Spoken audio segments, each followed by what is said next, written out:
नमस्कार शेतकरी बांधवांनो, महाराष्ट्रातील मराठवाड्यातील शेतकऱ्यांसाठी आणि सिंचनाच्या दृष्टीने एक अत्यंत महत्त्वाची बातमी आता समोर आलेली आहे.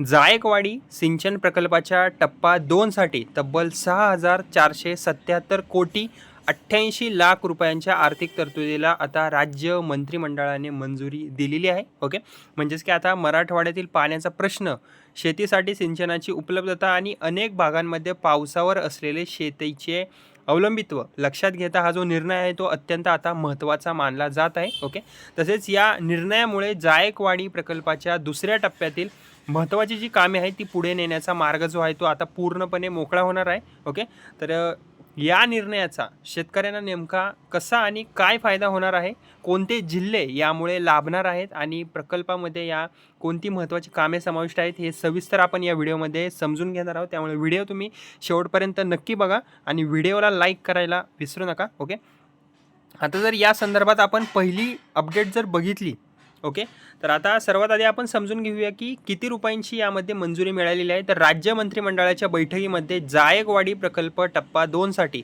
6,477.88 कोटींच्या आर्थिक तरतुदीला मंजुरी देण्यात आलेली आहे. आणि ही जी केवळ एखाद्या छोट्या सिंचन कामासाठीची मंजुरी नाही आहे, तर मराठवाड्यातील सिंचन व्यवस्था अधिक मजबूत करण्याच्या दृष्टीने हा जो निर्णय आहे तो मोठा निर्णय घेण्यात आलेला आहे. आणि तसेच जायकवाडी प्रकल्प हा मराठवाड्यासाठी अत्यंत महत्त्वाचा जलस्रोत आहे, हे सुद्धा माहीत असेल शेतकरी मंडळींना. आणि या प्रकल्पाच्या माध्यमातून शेतीसोबतच विविध भागातील पाणी पुरवठ्याचे नियोजनसुद्धा केले जाते. त्यामुळे टप्पा 2च्या कामांना मिळालेली ही आर्थिक मंजुरी भविष्यातील सिंचन व्यवस्थेसाठी महत्त्वाची नक्कीच ठरणार आहे. ओके, तसे आता यामध्ये शेतकऱ्यांसाठी एक महत्त्वाचा मुद्दा आहे तो म्हणजेच की या प्रकल्पामुळे सुमारे 1,31,000 हेक्टर शेती या क्षेत्राला सिंचनाची सुविधा आता मिळण्याची यामध्ये अपेक्षा आहे. याचा अर्थ असा आहे की मोठ्या क्षेत्रातील शेतीला भविष्यात पाण्याचा अतिरिक्त आणि अधिक नियोजित स्रोत उपलब्ध होऊ शकतो.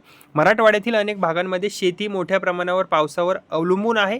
पाऊस वेळेवर झाला नाही किंवा पावसाचे प्रमाण जे आहे ते कमी राहिले तर शेतकऱ्यांना मोठ्या अडचणींचा सामना यामध्ये करावा लागतो. आता अशा परिस्थितीमध्ये सिंचनाची सुविधा जी आहे ती उपलब्ध जर झाली तर शेतीला नक्कीच मोठा आधार मिळू शकणार आहे. ओके, तसे आता आपण जर बघितले तर यामध्ये नक्की कोणत्या जिल्ह्यांना याचा फायदा होणार आहे हे सुद्धा आपण बघून घेऊया. आता या प्रकल्पाचा फायदा जो आहे तो मराठवाड्यातील अनेक जिल्ह्यांना होणार आहे. यामध्ये छत्रपती संभाजीनगर, अहिल्यानगर, बीड, परभणी आणि नांदेड या जिल्ह्यांचा समावेश आहे.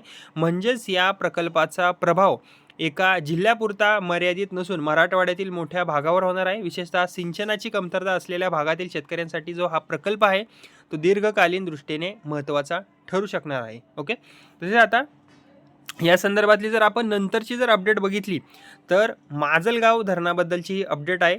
आता या प्रकल्पातील महत्त्वाच्या घटकाकडे आपण थोडंसं बघूया.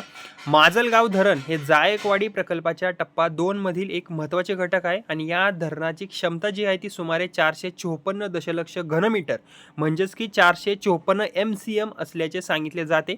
तसेच माजलगाव धरणाच्या माध्यमातून पाण्याचे साठवण आणि नियोजन करण्याची महत्त्वाची भूमिका यामध्ये बजावली जाते. तसेच पाण्याचे योग्य व्यवस्थापन करून संबंधित भागातील शेतीला सिंचनासाठी पाणीसुद्धा उपलब्ध करून देणे हा या व्यवस्थेचा महत्त्वाचा मुख्य उद्देश आहे. ओके, तसेच माजलगाव उजवा कालवाही यामध्ये महत्त्वाचा आहे. आता या प्रकल्पातील आणखीन एक महत्त्वाचा भाग आहे तो म्हणजेच की माजलगाव उजवा कालवा. ओके, तसे आता या कालव्याची जर आपण लांबी बघितली तर लांबी सुमारे 148 किलोमीटर असल्याची माहिती आहे.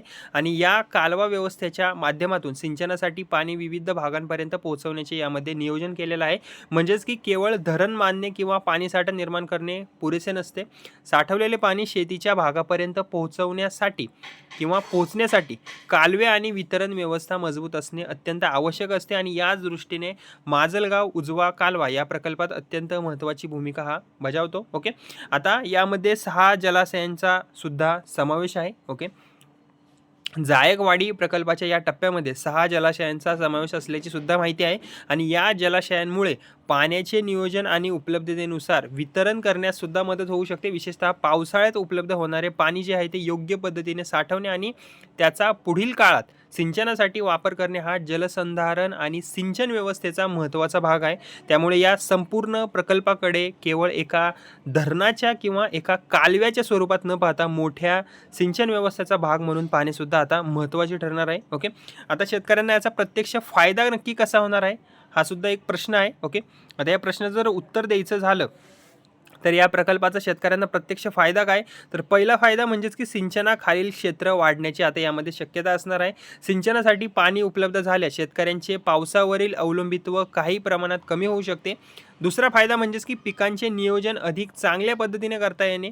पावसाच्या अनिश्चिततेमुळे शेतकऱ्यांना अनेक वेळा कोणते पीक घ्यायचे, किती क्षेत्रात घ्यायचे आणि पाण्याची उपलब्धता नक्की किती असेल याबाबत अडचणी येतात. ओके, सिंचन सुविधा वाढल्यास या निर्णयांमध्ये अधिक स्थिरता येण्यास मदतसुद्धा होऊ शकणार आहे शेतकरी मंडळींना. ओके, म्हणजे की त्यांना जे डोक्यात त्यांच्या कोडे असते प्रश्नांचे त्यांचं ते उत्तर त्यांना आपोआप या सिंचन सुविधेमुळे मिळणार आहे.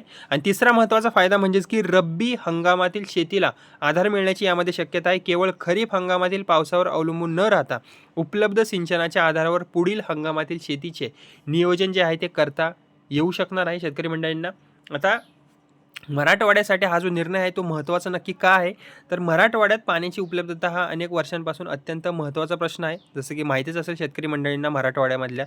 आता काही भागांमध्ये पावसाचे प्रमाण चांगले असले तरी पावसाचे वितरण जे आहे ते अनियमित राहू शकते. काही वेळा कमी कालावधीत मोठ्या प्रमाणावर पाऊससुद्धा पडतो, तर काही काळ पावसाचा खंडसुद्धा पडतो आणि अशा परिस्थितीत पावसाचे पाणी साठवणे आणि ते योग्य वेळी शेतीपर्यंत पोहोचवणे अत्यंत महत्त्वाचे सुद्धा ठरते.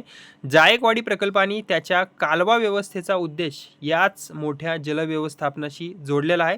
त्यामुळे आता टप्पा 2 साठी मिळालेली 6,477.88 कोटींची आर्थिक मंजुरी मराठवाड्यातील जलसिंचनाच्या दृष्टीने आता नक्कीच मोठी घडामोड मानली जात आहे. ओके, मात्र इथे एक तुम्ही मंडळींनो एक गोष्ट लक्षात ठेवा तुम्ही की या निर्णयाचा अर्थ असा नाही आहे की उद्यापासूनच सर्व 1.31 लाख हेक्टर क्षेत्राला लगेच सिंचनाचे पाणी मिळणार आहे. आर्थिक मंजुरीनंतर प्रकल्पातील संबंधित कामे जी आहेत तसेच बांधकाम, कालवा व्यवस्था, पाणी वितरण म्हणजेच की बरीचशी कामे आणि इतर आवश्यक प्रक्रिया ज्या आहेत त्या टप्प्याटप्प्याने आता यामध्ये पुढे जाणार आहेत. म्हणजेच की आता सुरुवात झालेली आहे. त्यामुळे या प्रकल्पाचा प्रत्यक्ष फायदा किती वेगाने मिळेल हे पुढील कामांच्या प्रगतीवर आता नक्कीच अवलंबून राहणार आहे आणि नक्कीच हा फायदा मिळेलच शेतकरी मंडळींना. म्हणूनच या मंजुरीकडे मराठवाड्यातील सिंचन क्षमता वाढवण्याच्या दिशेने एक महत्त्वाचे पाऊल म्हणून पाहणे योग्य ठरणार आहे. ओके, तसेच जायकवाडी प्रकल्पाचा उपयोग जो आहे तो केवळ शेतीसाठीच होत नाही. या जलव्यवस्थेचा संबंध पिण्याचे पाणी आणि औद्योगिक पाणी पुरवठ्याशीही आहे. ओके, मेन पॉईंट इथेच आहे. त्यामुळे प्रकल्पाची क्षमता आणि पाणी व्यवस्थापन सुधारल्यास शेतीसोबतच इतर क्षेत्रांनाही त्याचा फायदा जो आहे तो इनडायरेक्टली नक्कीच होण्याची शक्यता आहे. मात्र शेतकऱ्यांच्या दृष्टीने हा जो सर्वात मोठा मुद्दा आहे सिंचनाचा आहे, कारण सिंचनाची उपलब्धता वाढली तरच शेती अधिक स्थिर होण्यास मदत होऊ शकते. ओके, तर शेतकरी बांधवांनो, जायकवाडी सिंचन प्रकल्पाच्या टप्पा 2 साठी 6,477.88 कोटींच्या आर्थिक तरतुदीला आता राज्य मंत्रिमंडळाने मंजुरी दिलेली आहे. अत्यंत खुशखबर म्हणता येईल आणि या प्रकल्पामुळे सुमारे 1.31 लाख हेक्टर शेती क्षेत्राला सिंचनाचा फायदा मिळण्याची अपेक्षा आहे आणि याचा जो लाभ आहे तो छत्रपती संभाजीनगर, अहिल्यानगर, बीड, परभणी आणि नांदेड या जिल्ह्यांना नक्कीच होणार आहे. प्रकल्पाच्या महत्त्वाच्या घटकांमध्ये जर आपण बघितलं तर 454 MCM क्षमतेचे माजलगाव धरण, सुमारे 148 किलोमीटरचा माजलगाव उजवा कालवा आणि 6 जलाशयांचा यामध्ये समावेश आहे. आणि या प्रकल्पाचा मुख्य उद्देश मराठवाड्यातील सिंचन व्यवस्था मजबूत करणे आणि शेतीसाठी पाण्याची उपलब्धता वाढवणे हाच असणार आहे. जर प्रकल्पातील कामे नियोजित पद्धतीने पूर्ण बरोबररित्या पार पडली तर मराठवाड्यातील मोठ्या क्षेत्रातील शेतकऱ्यांना भविष्यात नक्कीच सिंचनाचा आधार हा मिळू शकणार आहे. आणि म्हणूनच जायकवाडी प्रकल्प टप्पा 2 साठी झालेली ही 6,477.88 कोटींची मंजुरी मराठवाड्यातील शेतकऱ्यांसाठी अत्यंत महत्त्वाची बातमी असणार आहे. ओके, आणि आता या प्रकल्पातील कामे जी आहे ती प्रत्यक्षात किती वेगाने सुरू होतात आणि 1.31 लाख हेक्टर क्षेत्राला सिंचनाचा लाभ कधीपर्यंत मिळतो याकडे मराठवाड्यातील शेतकऱ्यांचे लक्ष लागलेले आहे. ओके, तर शेतकरी मंडळींनो, हा व्हिडिओ तुम्हाला फायद्याचा वाटला असेल तर व्हिडिओला कृपया करून लाईक करा, शेअर करा आपल्या मित्रमंडळींसोबत आणि काही कमेंट करायचे असेल या व्हिडिओ संदर्भात तर तुम्ही करू शकता, तुम्हाला काही सांगायचं असेल. ओके, आणि माझे बडी नावाचं चॅनल आहे, याला सबस्क्राईब करायला विसरू नका. धन्यवाद.